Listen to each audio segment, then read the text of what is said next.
This thing drives 48 amps. It's a huge amount of power inside this tiny little box, and it feels crazy and kind of dangerous to put an EV charger like this in your house. Let's open up this box and find out, how does this actually work? How does this design handle so much power safely and cheaply? There are 3 things I want to uncover here.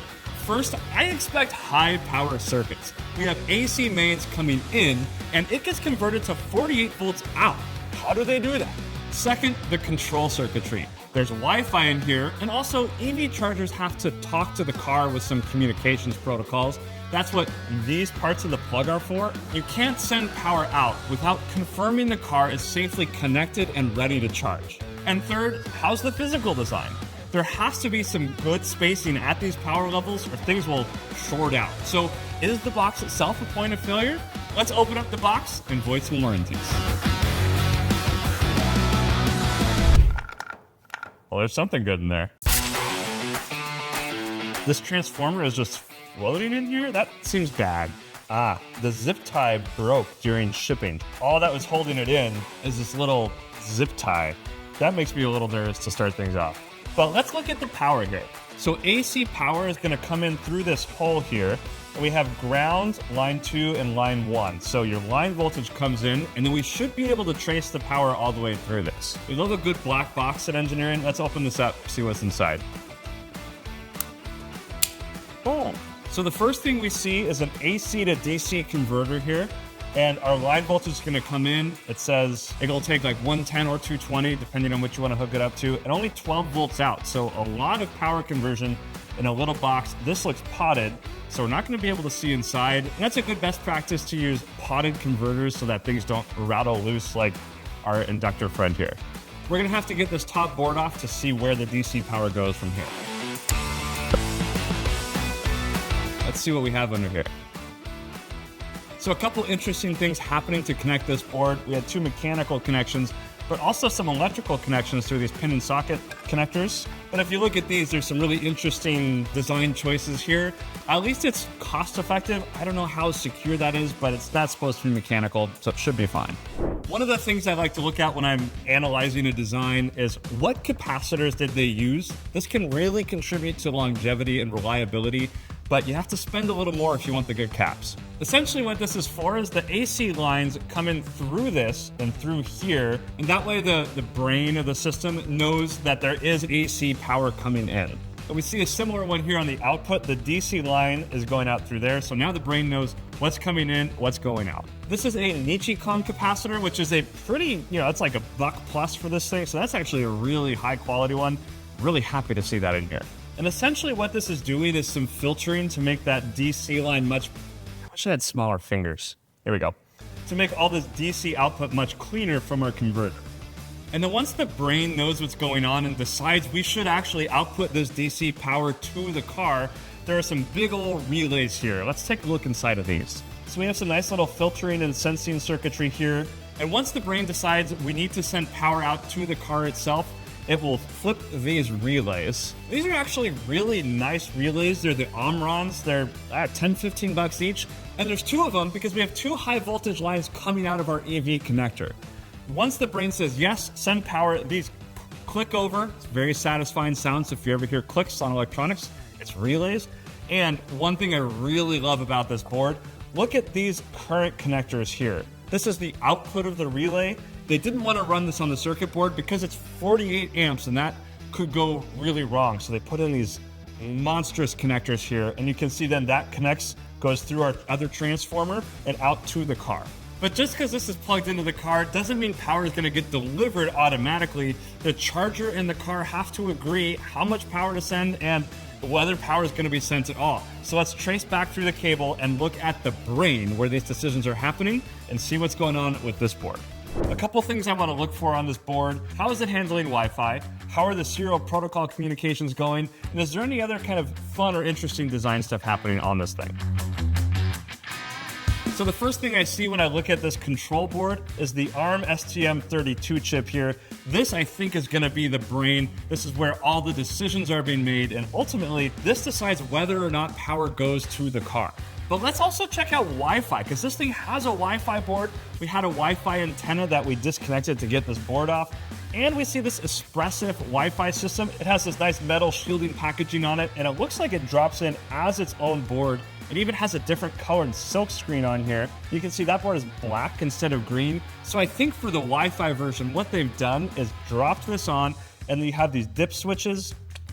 I think you just boop, flip a little dip switch and you have your Wi-Fi or non-Wi-Fi version. So you can use the same board for the Wi-Fi version and the non-Wi-Fi version. That's some really big brain thinking by the designers. You can use the same board for two designs. We also have a little flash memory chip here. Moving back to the micro to look a little closer at this, I see some nice test points around, which is always a thing I'm encouraged by.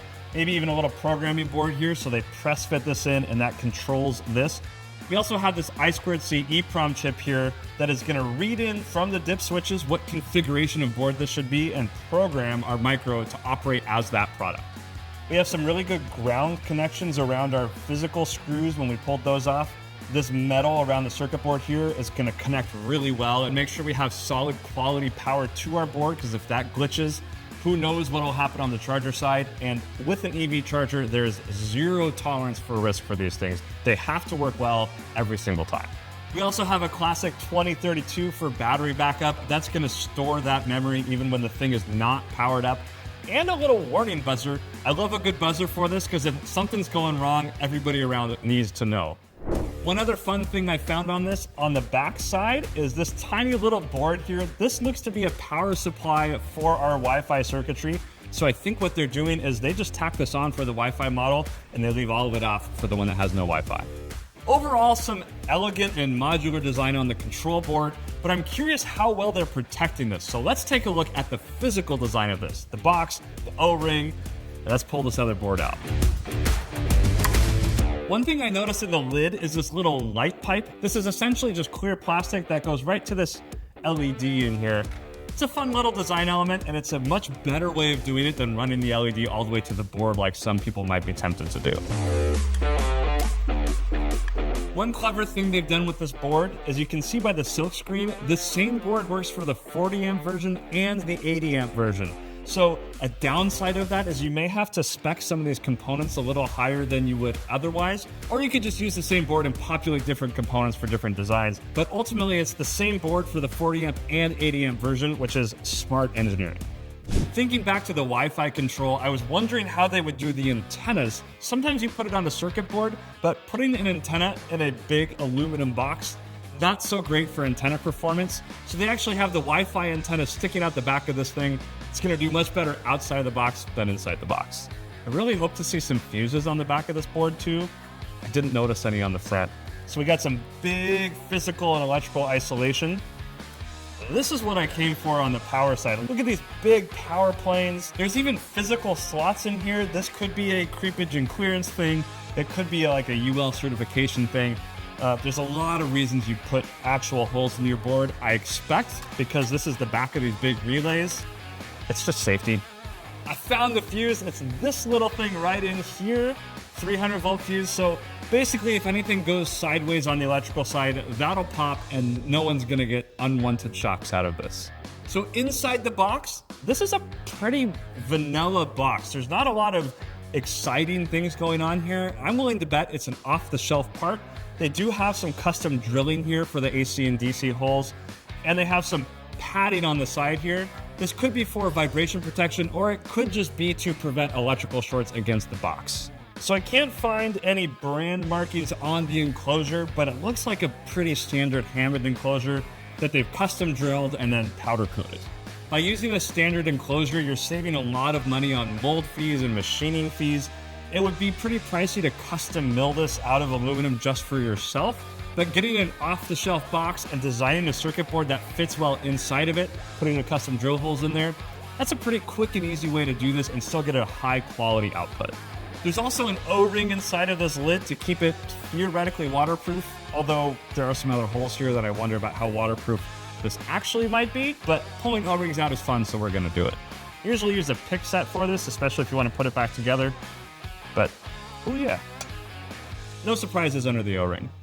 The The last thing I'll say on the industrial design and packaging is this connection looks really solid. We've got a couple bolted in parts here to secure the cables and a nice connector on the back end to really lock this together.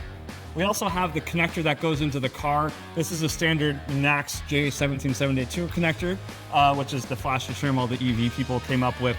The connector that works for most non-Tesla vehicles. If you want to use this with your Tesla, you need a physical adapter, but the protocols that are happening on this brain chip are more or less the same, so they kind of are interchangeable. We've got a couple power pins, a connector pin.